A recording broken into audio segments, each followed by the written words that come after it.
Փաշինյանը հրաշալի հասկանում է, կործանելով Արցախը իրականում ինչ ազգային ավեր ու ողբերգություն է բերել եւ ինչպիսի հետագիծ է թողելու բացասական խիստ բացասական հետագիծ է թողելու հայոց պատմության էջերում։ Դրա համար ինքը ինչ պիտի անի իր հանցագործությունը մեղմելու համար։ Պետք է փորձի արժեզրկել այն արժեքներն ու իրադարձությունները, որոնց բերումով մենք արժանապատիվ պետություն էինք դարձել։ Դրա համար նա թիրախավորում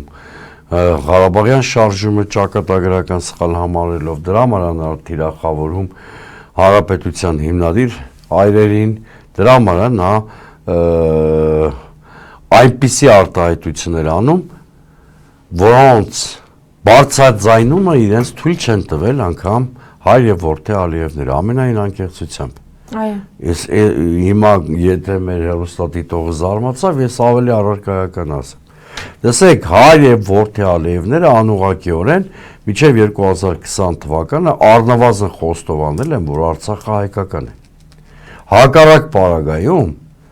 օրինակ սովետական միության պայմաններում Լեռնային Ղարաբաղը չէր ունենա ինքնավար մարզի կարգավիճակ եւ չէր պահպանի այդպիսի մեծ սուբյեկտություն Ադրբեջանի կազմում, սովետական Ադրբեջանի։ Հակառակ պարագայում հայ եւ որդի Ալիևները մինչեւ 2020 թվականը չէին խոստանա Լեռնային Ղարաբաղին ամենաբարձր ինքնավարությունը տալ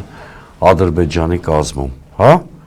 Չմոռանանք, որ նույնիսկ ընդհանուր պետության նախագիծ է քննարկել Իլհամ Ալիևը, որը ենթադրում էր Արցախի դե ֆակտո անկախություն։ Հիմա Նիկոլ Փաշինյանը հնչեցնում է ադրբեջանական կեղծ պատմագիտության թեզերը, սա ուղղակի ապշերու մի բան է, կրկնում եմ, բացեք հայ եւ որդի Ալիևների կարծիքները Ղարաբաղյան շարժման մասին, կարծիքները Արցախի խնդրի կարգավորման մասին, նման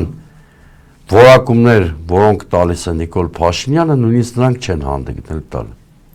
Դրա համար եմ ես բարբերաբար ասում, որ Ալիևը, Փաշինյանը Ալիևի երջանիկ վասալն է, բայց ձեզ թվում է հենց այնպես եմ ես այդ արտահայտությունը ասել։ Երջանիկ վասալները միշտ ձգտում են իրենց շեֆերից ավելի բծախնդիր լինել, շեֆերի թեզերը կրկնօրինակելու եւ դրանք զարգացնելու հարցում։